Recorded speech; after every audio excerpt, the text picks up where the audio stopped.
giving consumers a financial edge, providing economic tools designed for you to win. With the Empirenomics business guru Al Mills and the credit lady gem dropper herself, Monique Macklin.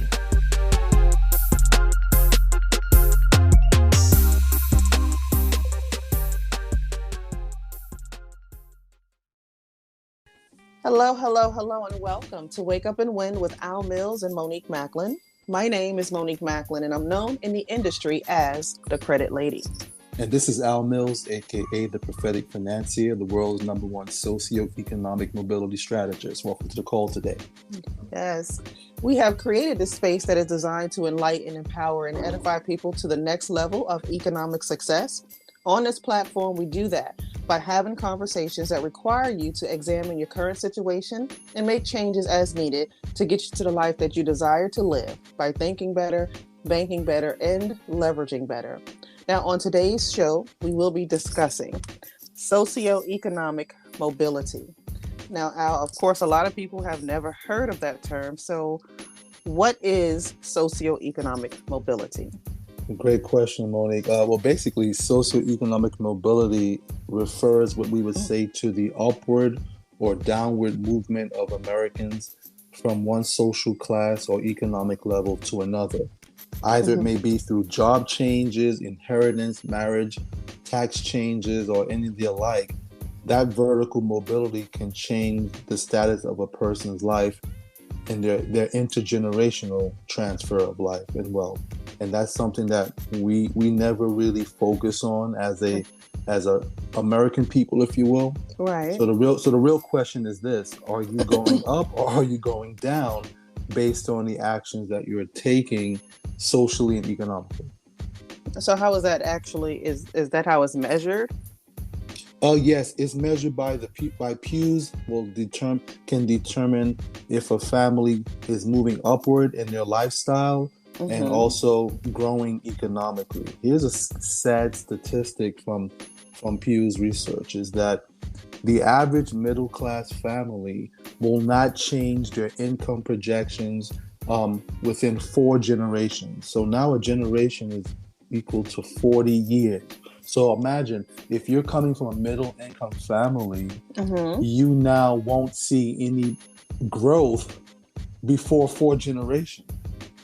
So you're talking almost 80 years down the line, will they begin to shatter or break the ceiling of that income and that social involvement or social connection? Right. So the social side is who you interact with, right? So that is correct. Or culture. Culture. Right. So socialization is really when someone is engaging in learning the proper protocol based on a particular culture. Okay. So when they're engaged in learning so when you say proper protocol, just based on class, I guess. Yeah, on class. So let's keep it real. So let's say there's street credibility, right? Right. Those who grew up in the inner city may have been introduced to what we call a street code. Correct. If you were brought up in an upper middle class or an affluent family, you learn the etiquettes of being in the higher epsilon of their social group. And so those two independent communities have their own social rules. Okay. All right. So how can we improve social mobility, I guess economic equality in that case? Well, again, I'm always going to say this. You only know what you know, right? And so if you're not around people who have done the things that you desire to do or have reached the pinnacle of places you want to go, you should really find a competent mentor or someone who can guide you. But if all fails to that, one should begin to question in any decision that they're making, primarily fiscally, is this going to assist me in moving up the social ladder and up the economic ladder or not? And I think you have to learn how to interpret if it is doing that. Does that make sense? It makes sense. So you just have to learn you have to get in those spaces. You got to learn how to get in those spaces or find someone who's in those spaces who can help you maneuver into that. Absolutely. the upper world, the upper class world. Absolutely. Because we've been playing the game, but the game's been gaming us. And when I say God, us, yeah. I mean the American people. Yeah, definitely. Here's a true stat. Less than 5% of the American population earns more than $150,000 per year. But yet, everyone is advocating that one should be striving to make $1 million. But here's the real truth. The average person in America will earn $1.8 million a year in their lifetime of working between 30 to 40 years. Whoa, really? Think about this. If you earn $50,000 per year, it takes you 20 years to amass $1 million in earnings. That's true. And that's before taxes. So before taxes, right? But the operative thing is this: you earned $1 million. The question now is, how did you retain it, or did you retain it? Oh, right. Did you retain it? And most people don't retain it. Correct, and that's because of them not understanding what socioeconomic mobility is. So is wealth inequality hindering the upward mobility for people in America? Is like that big divide? Is that hindering other people from getting there? Absolutely. There's a huge gap between the wealth distribution in America, right? So how is that possible? Why? And I say this, I always say this in Empirenomics in our trainings, is that opportunities are distractions. And so what has happened is that society has created traps. So, if you're from the inner city, you talk about the trap. But here's the real trap. It has you focusing on things that has nothing to do with your enhancement socially or your enhancement economically. They have you in frivolous debates about race, gender, or sex and the like. That's true. See, with wealth, it doesn't matter if you're brown, green, yellow, or purple. Right. It's those who have and have not. That's true. That's the real war, is the haves versus the have-nots. And what separates that? Information. Proper information. And access. That's it. That's what separates that's the disparity between wealth and poverty in America, is access to proper information. And I want you to use that, listen to that word, information. So you have to be informed to be information. Okay. Wait, okay. To catch that. So, So that's really what it comes down to. So here's the first thing. If you're looking at economic upliftment, you have to ask yourself questions like this. What is Rule 72? I know you just taught me that last year. What is compound interest? Yeah. What is your current tax rate? What interest rate are you earning in any of your financial institutions or places that you house your hard-earned capital? Gotcha. What is the current inflation rate? If you don't have the answers to those questions, you're not engaging in the commerce game. You're just a spectator or a victim. Wow. So when you say they have us focused on the wrong things, these are the things that we need to be focused on. Correct. We often believe that the things that you acquire, those things, those shiny objects, those things that you can see, that you can mainly see and you wear in your person, is a social symbol. Yeah. See, that is a social symbol, correct, not a social status. This is true. Because people will put $100,000 in their mouth, and then they go back to the hood. Right. So from the hood, that would be considered a social symbol. Yeah. That, you know what? Ooh, he's got a nice grill. Yeah. Right? Yeah. But a person now who's operating from a place of wealth consciousness, that will represent a poor investment. Oh yeah. It even has, when you see people like the billionaires of the world, Zuckerbergs and stuff, how they seem like they wear the same uniform, like a pair of pants and a black T-shirt or something. And it's like, or if you're like me, you watch the TV show Billions, that character Axelrod, he comes in with a T-shirt and jeans, but he's a multi-billionaire controlling a multi-billion-dollar hedge fund. So again, wow, the look of wealth is different It's than different. the riches. But this is true. This is true. People want people to know that they have money when they really don't. Right. When they really don't. Or better yet, you're Wrong dressing people. a certain way to impress people who don't have the wealth triggers or the wealth levers. So who are you impressing? Wrong type of people. The wrong people. So is economic mobility possible? And if so, how do people break through those barriers? What do they need to do? I guess the first maybe 3 things that they should do. I know you said a mentor. Mm-hmm. Then they need to understand and overstand finance. They need to understand how wealth is amassed. They have to know how to create a measurement. See, money has velocity. And again, before I go further, my attorneys and legal advisors would tell me that I have to share this disclaimer that I on myself or Monique, we're not sharing financial advice or tax advice or any types of financial education in reference. This is just for entertainment purposes and maybe an enlightenment of your dome or education. But please, if ever in doubt, please seek competent counsel before making decisions. However, but back to the statement is that, yes, you have to know what vehicles to choose and opportunities to get involved in that will support your higher intention. Okay. It all starts back with what you desire. What is your definition of wealth? What is the things that you want to have in life? Correct. And then you put plans together, a plan, a pathway, or a process that would help you attain or effectuate such destinations. Okay. So the real barrier is in social mobility could be a mind. It could be where you're currently at, your current status in life, but it's a mindset shift that you'll have to make in order to start moving in the right direction. If your goal is to move upward in the socioeconomic mobility chain. Correct. For example, if you want to go fast, go alone. But if you want to go far, you need to travel with a team. So I'll say that again. So if you want to go fast, do it alone. Go alone. Do it alone. And if you want to go far, roll with a team or your pride. You never see a lion without his pride. This is true.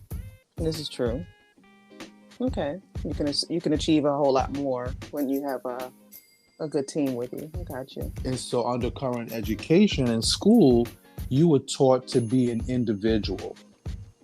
You had to take a test singularly by yourself. If you copied someone else, it was wrong. You were cheating. Yeah, exactly. Whereas in the real world of socioeconomics is something called modeling. You find someone that's done something already successful and you emulate the things that they've done. I wonder why that is, because that actually does, when you say that, like in school, they kind of separate you and make you do things on your own. Every once in a while, they'll put you together as a group, of course. For collaborational purposes, but when it comes down to testing one's literacy, and there's a whole difference between literacy and functioning and intelligence. That's a whole nother conversation for another podcast. But you begin to be very singular in nature. Again, in school, they teach you to prepare a resume. Which only affects one person. Which is self. But when you begin to understand how to create growth and wealth, you put together business plans that employ multitudes of people as opposed to singular. So as you can see, wealth is directly proportionally correlated with team effort. Together, everyone achieves more. Right. So in school, that leads me to, in school, they're teaching us to really, again, teaching us how to be employees as opposed to being bosses or owners of things. So it really starts there in the educational system a lot of times on how we function in life. That's why they call it Head Start, right? They start early. They call it, you kind of broke up. They call it what? They call that Head Start. Oh, okay. Head Start. Let's start on the head. Let's go back to infancy stages. I think most of the listeners and ourselves, we are parents, right? Yes.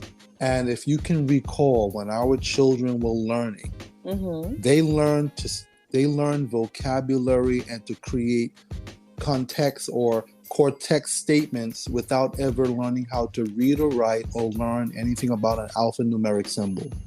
Memory. Right? And they were able to create sentence structures without ever going to school yet. Where'd that come from? That came from us. Them hearing us repeat things over and over again. Okay, so that's the download of information. But then what happens? They're using intelligence to create a syntax. You ever heard the old saying, the old message that would occur in the old programming, a syntax error? Yes. Well, that's what happens if you don't get a proper download, or a line of code is incorrect. But now a child could create such a sentence structure because they're functioning from the highest faculties of their mind, where they're able to put these things together without any external stimulation. So children are operating from intelligence.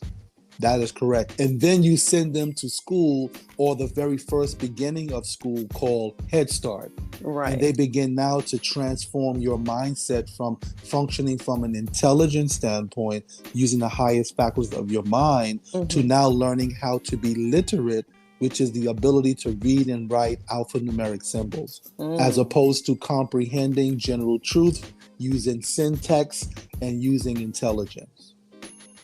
So in essence, we're kind of dumbing down our children. And there becomes the beginning. Now, again, we're advocates for education. We are. Yes. And we're not here to throw under the bus the educational system. However, it is very antiquated in nature, and it is producing the inequality, if you will, in socioeconomic mobility. Wow. That's very interesting. So the thing that we need to do, I guess, the point we want to get across in this conversation is that people should be striving to move upward in their socioeconomic class. Yes, absolutely. And they should be seeking things like, one, of course, changing your mindset, to seeking out a mentor, someone who is possibly living the lifestyle that you desire to live. And then learning from that person and having them create a plan for you to move in that direction as a team. As a team. So that's where community comes in. Common unity. If you begin to be a part of a cause or a mission, a cause bigger than yourselves, and you collectively come together and combine resources. Okay. Because see, we're in our mind, in our brain, in our primal brain, we have two aspects. We have the fact that the survival of the fittest mindset is that the more resources we have is the safer and secure we become. And then the other portion of the brain is what they call the social status rendering, is where you determine how well are you amongst your tribesmen, if you will. Okay. Or in today's adage, competing with the Joneses. Yeah. So we believe gathering information or resources makes us secure. Right. And then we base that, although gathering of resources and security, to see how we stand up next to the next tribes person in our tribe or in our village or in our city or our community. Yeah, yeah. Who has more? Who has more? Who can show more, or who has more is actually living better. When that necessarily that is not necessarily the truth. That is very true. Again, because Parkinson's law kicks in, as we talk about, expenses will always rise to meet income. So that funds, those riches that you are accumulating dissipate very quickly. Yeah, I read something the other day. I forgot the statistic exactly, but it was mentioning that like ball players, like NBA players and stuff, when they leave the game or whatever, a lot of them file bankruptcy, I believe, like within a few years. Wow, that's a serious. And why is that? Let's talk a little bit about that. That's because a person comes into a lottery winning, or they sign a big contract, and they're in their income producing years using the craft that is their intelligence. So an athlete is using their intelligence to be the best at what they are. Because, for example, their muscle has memory. So they don't have to intellectually know that the body will do what it's trained to do, a physiological response or a synapses, right? But now when they're no longer operating their core competence or their intelligence, and they now have to go back into the real world and utilize the resources that they've gathered, they don't have any unique application to that. Correct. And so that, in essence, their mind is poor or locked on poverty and publicity. So again, as an actor or an athlete, there's a persona that comes with that, which is living life in the glamour. Yes. And so now you're no longer producing in your intelligence, and you only have a limited amount of resources that can dissipate real quick. Parkinson's law. Yes, definitely. That's so true. So, and also they bring, they come into the game pretty early, and they're young, and they just get a big check. No one is guiding them. No one is showing them what to do with this money. And the first thing they want to do, of course, is buy their mama a house. Then they want to go and get themselves a big car or something like that. And then, of course, the money can start to work for them while they're playing the game. There are some, of course, a lot of ball players who have learned from others' mistakes in the past. But in this day and age, to still see and hear or read that so many of them are, having to file bankruptcy after like 5 years, I think it is, of leaving the sport. That's kind of bad. That's kind of how. Actually, I see the article that you may be mentioning. According to Sports Illustrated in 2010, the article stated that 35% of the NFL players are either bankrupt or under financial stress within 2 years of retirement. Yeah. And then an estimate of about 60% of the NBA players and 78% of the National Major League Baseball. So when you think about that, these are individuals who earned multi-million dollar contract, and they end up either filing bankruptcy because of lack of financial intelligence, and they then are now having to find ways, or they've trusted someone else to do it for them. That's true. That happens a lot too. A lot of vultures out there. So so pretty much you have to just surround yourself with good people. That's number one. That's definitely number one. Common unity. Have a mission that is bigger than yourself, and look to strive as a team together to attain socioeconomic mobility. That's number one. Yeah, I would say that. Okay. And then, of course, finding a good mentor. Finding a good mentor, someone who's done the things that you like. Yes. Correct. And just putting that plan in place and moving in the right direction, and knowing that it's not something that's overnight. If you're looking to have some longevity in it, it's not something that's going to be an overnight process, but it's going to be a worthy process in the end. Absolutely. And always know this: whatever decision you're making, it should be enhancing you socially as well as economically in combination, not one or the other. If you're operating at a higher level, it should be doing both of those at the same time. What I just thought about? What about those people, who come from certain areas, the hood or whatever, and they try to bring everyone with them? Not everyone can go with you. Yes, I always say that in the community of Empirenomics, that you're going to lose some people along the way. Yeah. Why is that? Again, I always teach from a biblical, metaphysical, or comedic basis, and that is this: is that they will always be poor amongst us. Yes. Scriptures say that, and we don't mean poor necessarily in material possessions, but we may mean being poor in overstanding of a general truth or mindset of a thing. And so that's the number one thing that keeps people behind. It's their self-image. That's true. Your self-image. If you could believe something is possible, but do you believe it's possible for you? Correct. That's the key thing right there. It starts with that first. Yeah, that is true. So yeah, again, because we're talking about it's social. So if your social circle as you grew up is a certain group of people, they may not necessarily be those same people that you're with 5 years later, 10 years later down the road. And it's okay. It's okay because you were once at that level. Right. And now the things that you would be doing have at that level is different than when you're at level, let's say level 10 and they're at level 4. Correct.